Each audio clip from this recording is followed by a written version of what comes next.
forget their names, but the really cool one is the mussel. Right? There's this mussel. How do they taste it? The yellow lynx. And mussels in the Southeast are extraordinary. There are more mussels in the Tennessee River, more mussel species in the Tennessee River than all of Europe combined.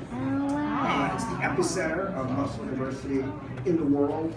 And mussels are just these amazing, beautiful, underappreciated species. And one of the things I like most about them is how they've evolved to stay in the rivers. Because, you know, mussels have this problem, right? They don't have legs. So they're living in a river, right? The river's just pouring down and down and down. So the river's pushing the mussels downstream all the time. And they can't walk back upstream. And so if this continued to happen, the mussels would just get all pushed out of the river. So the mussels had to figure out a way how to get back upstream without having little legs or feet. And they found an extraordinary way to do this. So what they do is, with all that little mucusy stuff, you know, right. Mussels, they send out this little mucusy little thing, and then it forms a little shape at the end. And that little shape looks exactly like the favorite prey species of a very specific, unique type of fish. And so that fish comes and sees this prey and like grabs it, right? Now the mussels can be up to like 10 feet away, just a little lure all the way to it, and then it just reels it in. Oh my God. The mussel like flies up to the fish and then sprays its eggs onto the gills of the fish, and then the fish swims upstream.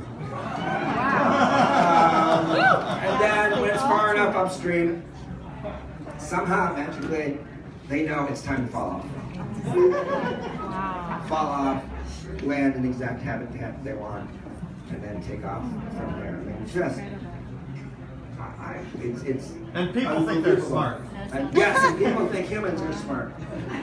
It's just extraordinary what they do. Now, the problem, of course, is when we dammed all the rivers up there, blocking the fish passage, and we're driving all the native fish extinct. Because when they put out that lure, it attracts a very specific fish.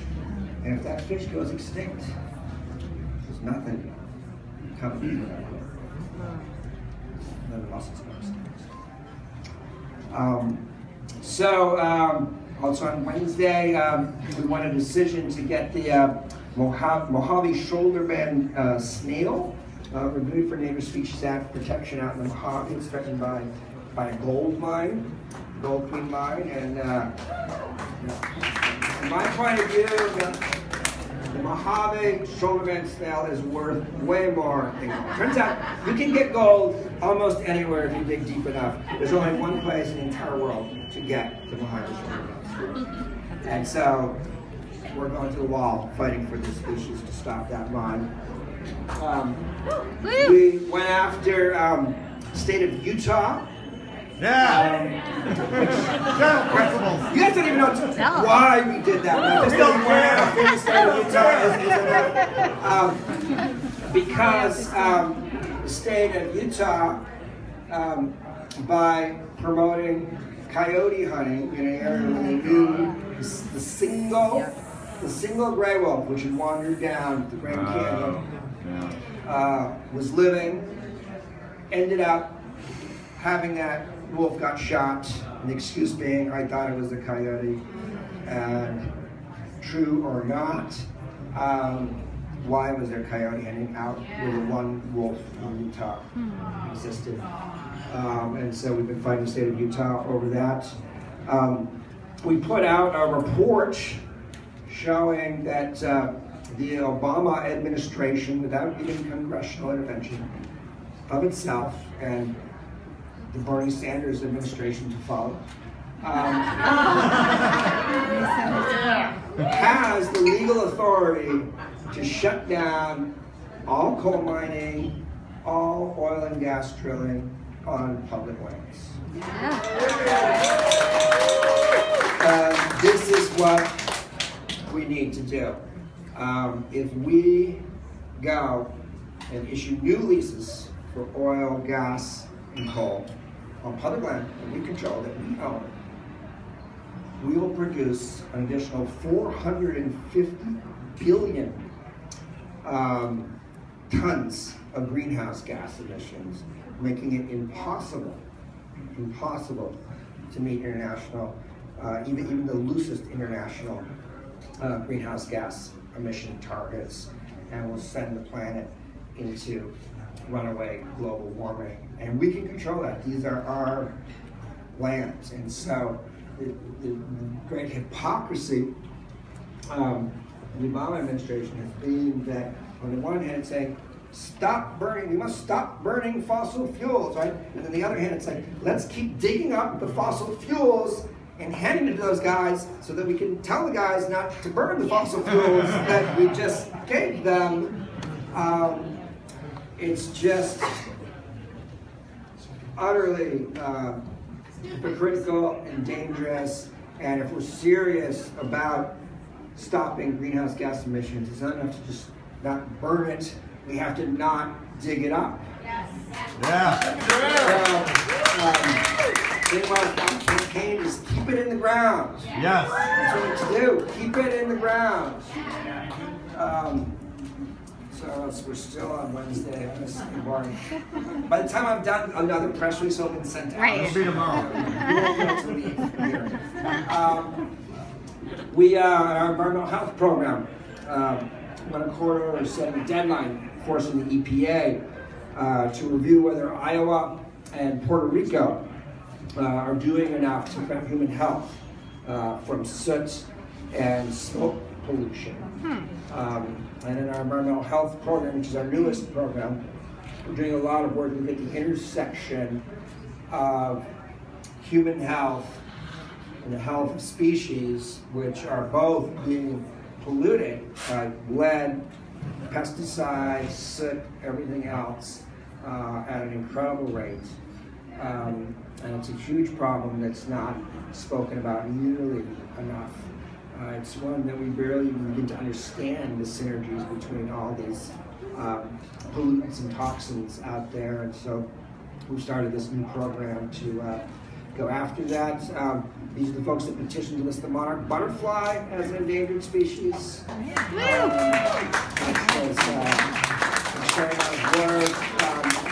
got neonicotinoids, which is a particularly noxious banned pesticide banned on the national wildlife refuges across the entire country, and are now going to be waging a war on all the really deadly toxic pesticides that are wiping out our communities, our poor people, our workers, as well as a species. And then finally, we had a press release in Spanish, which I was very excited about. What did it say? I'll tell you what it There's a said. bullfight tonight. Requesting that Mexico and UNESCO designate or declare a bunch of protected areas up in the Gulf of California as endangered in order to help save the vaquita, which is extraordinary. Vaquita is the name of the world's smallest dolphin. Which has declined possibly to as few as 50 today. It's on the knife edge of extinction, and we have it in our power to save it. We've been wanting to open up Mexico for a number of years, and finally feeling like we needed to really jump in and do everything we could to save the vaquita. Led us to finally pull the trigger on that, so we opened up an office just a few weeks ago in La Paz, in Baja, and we hope to be expanding and having more offices in Mexico in the coming years. It's an extraordinary, biologically diverse country, enormous amounts of potential wilderness areas, and huge interactions with the U.S. for trade and conservation, and there's just a lot we can do down there. So we will be seeing more press releases coming out of our Mexico office as well. So I don't know what's gonna. That's all. That's our little press release last 3 days. That's it. I'm not sure what will happen tomorrow, but just pick up the San Francisco Chronicle and you'll. Or don't. So, you know, I often get asked, you know, why do you do this? You know, why do you focus on these species? Why are they important? And there's really two reasons for that. The first is just that we have to. We just don't have any choice. And when we see the whole planet in this crisis of extinction, which has already changed the entire course of evolution, been going on for 4.5 billion years, and you realize you have the power to do something about it. You can change that. It brings this tremendous feeling of responsibility to take action. It led me to drop out of my graduate program, not pursue the PhD, to pursue this work full time. But you know, asking why we do it is a lot like asking someone, you know, why did you run into the burning building to save the child? It's like, well, you had to do it. There is no other option when we see that happening. And the other is love. The fact that we all love these species. And you know, love is not something that environmentalists talk a whole lot about. You know, when we get asked about the value of species, we talk about the medicinal value and the cure for cancer, and ecosystem services, indicator species, and there's all these very practical reasons why we need to protect them. And those are all real. Those are real things. I can say this, I have never in my life met an environmental activist who took an action because he was really concerned about ecosystem services. Not once. Nobody ever filed a lawsuit to save the species because they were super concerned about maybe they could be a cure for cancer in 30 years. Yeah. What motivates every environmental activist and all of our staff, myself, is just a love of these species, a love of this diverse world, and a feeling of amazement at the beauty and the specialness of these species. Now, as you walk around the office, look at these pictures of these species.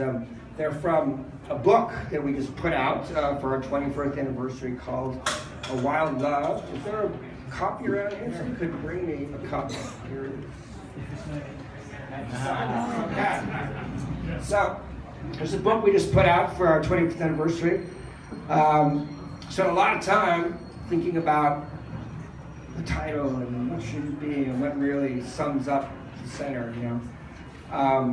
And it came down to love, this energizing force that motivates us every day, that keeps us going, that makes us feel like we can't stop, we can't negotiate things away, we can't give up.